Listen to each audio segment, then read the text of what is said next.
आज शिरूर या ठिकाणी मागच्या 4 दिवसापूर्वी जो पाऊस झाला आणि त्या पावसाच्या स्वरूपामध्ये शिरूर तालुक्यामध्ये जो महापूर आला आणि त्या महापुरामध्ये शिरूर शहरातील काही सिंदफणा नदीच्या काठावरची जी घरं आहेत ते घरं त्यांचे वाहून गेले आणि त्यांचा सगळा संसार उघड्यावर पडला आणि त्या संसार उघड्यावर पडल्यानंतर या ठिकाणी आपल्या तालुक्याच्या भाग्यवंत आदरणीय चंपावती ताई काकी आज त्यांना पूरग्रस्तांना जे लोक आहेत त्यांना भेटण्यासाठी स्वतः या ठिकाणी त्यांनी पाहणी करून त्यांना एक विशेष म्हणजे ज्यांचा संसार केला म्हणून त्यांनी एक मदतीचा हात म्हणून या ठिकाणी काहीतरी देणं लागतं म्हणून या ठिकाणी स्वतः येऊन त्यांनी गोरगरीब वंचित पीडितांना एक न्यायाची भूमिका म्हणून त्यांनी मदत देण्याचं या ठिकाणी ठरवलं आणि त्यांनी या मदतीच्या स्वरूपामध्ये 51,000 रुपये या ठिकाणी या पूरग्रस्तांचे ज्यांचा संसार वाहून गेला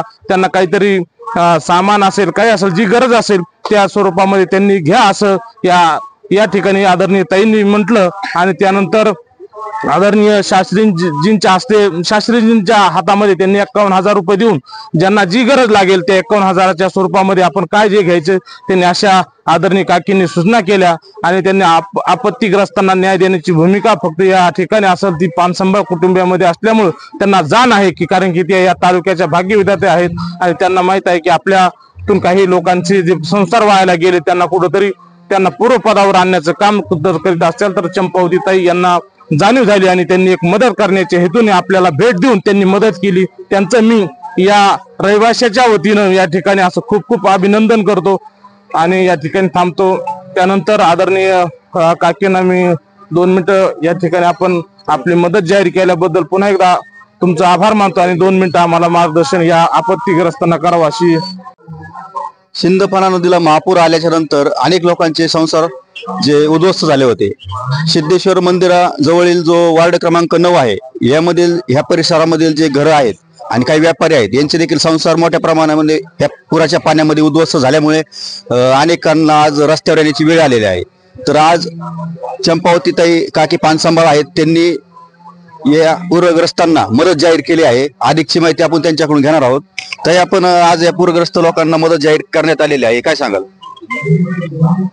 मागील 4 दिवसापूर्वी जो सिंदफणा नदीला आलेल्या महापुरामुळे या नैसर्गिक आपत्तीचं संकट जे शिरूरकरांवर कोसळलेलं आहे त्या शिरूरकरांच्या संकटामध्ये त्यांच्या दुःखामध्ये सहभागी होण्यासाठी आणि स्वतः जातीनं त्या इथं हजर राहून त्यांच्या दुःखामध्ये त्यांची विचारपूस करण्यासाठी आणि त्यांना मदत फुल नाही फुलाची पाकळी म्हणून पानसंभाळ परिवाराच्या वतीनं आपण समाजाचं काहीतरी देणं लागतो या भावनेतून पानसंभाळ परिवार सुरुवातीपासूनच राजकारण करत असताना 80% समाजकारण आणि 20% राजकारण या भूमिकेतून सर्वांना न्याय देत असताना आपल्या संसाराला थोडी झळ लागली तरी चालेल पण गोरगरीब वंचित पीडित लोकांचे संसार व्यवस्थित चालले पाहिजेत या भूमिकेतून मी स्वतः इथं सर्वांची विचारपूस करण्यासाठी आलेली आहे।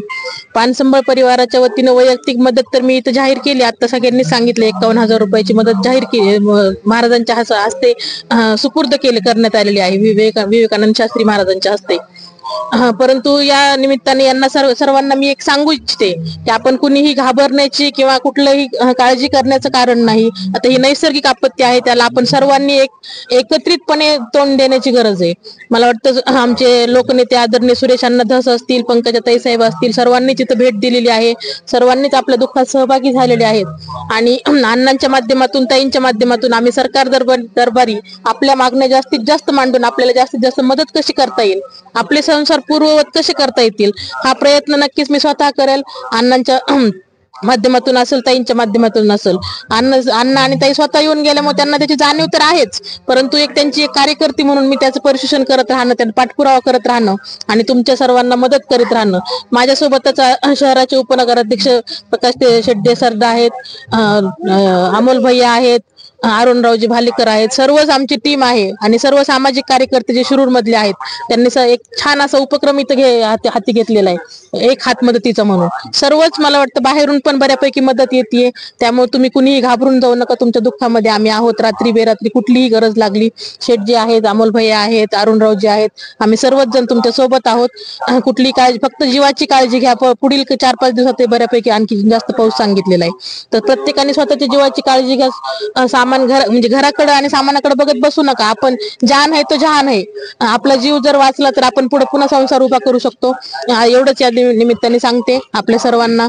परत धीर देण्याचं काम करण्यासाठी मी इथं आले. आपण सर्वांनी धीराने या परिस्थितीला सामोरं जावं, तोंड द्यावं. कुठलंही न हापकता न डगमगता धीराने या परिस्थितीला सामोरं जा, एवढंच सांगेन. धन्यवाद. एक प्रश्न विचारायचा आहे. आज तुम्ही 51,000 रुपयाची मदत करण्यात आलेली आहे. ही वैयक्तिक मदत आपण केलेली आहे. सिद्धेश्वर मंदिराचे महंत आहेत विवेकानंद शास्त्री महाराज यांच्याकडे तुम्ही ती रक्कम सुपूर्द केलेली आहे. पण काही शासनाकडे याच्यासाठी पाठपुरावा करणार आहेत? नक्कीच करणार शासनाकडे पाठपुरावा. मी आत्ताच सांगितल्याप्रमाणे आमचे नेते आदरणीय लोकनेत्या सुरेश अण्णा धस साहेब असतील, मंत्री पंकजाताई साहेब असतील, यांच्याकडे पाठपुरावा करून आपण शासन दरबारी. आता अजितदादांनी काल दौरा केला पालकमंत्र्यांनी. त्यांनी 5,000 रुपये पर हेड आणि धान्य वाटपाचं आदेश दिलेले आहेत.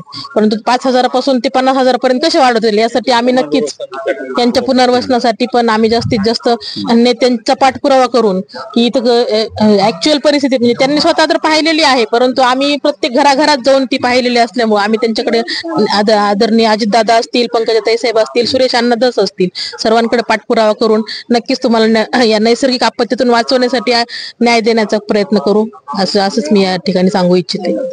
आपण पाहिलं चंपावती काही काकी पानसांबळ आहेत, यांनी 51,000 रुपयाची जी मदत आहे, आर्थिक मदत वैयक्तिक त्यांनी मदत केलेली आहे. सिद्धेश्वर मंदिराचे जे महंत आहेत विवेकानंद शास्त्री महाराज यांच्याकडे त्यांनी ही रक्कम आता सुपूर्द केलेली आहे. आणि त्यांनी पूरग्रस्तांना असं आवाहन केलं आहे की खचून न जाता धीराने सामोरे जाणं हे ते पण गरजेचं आहे.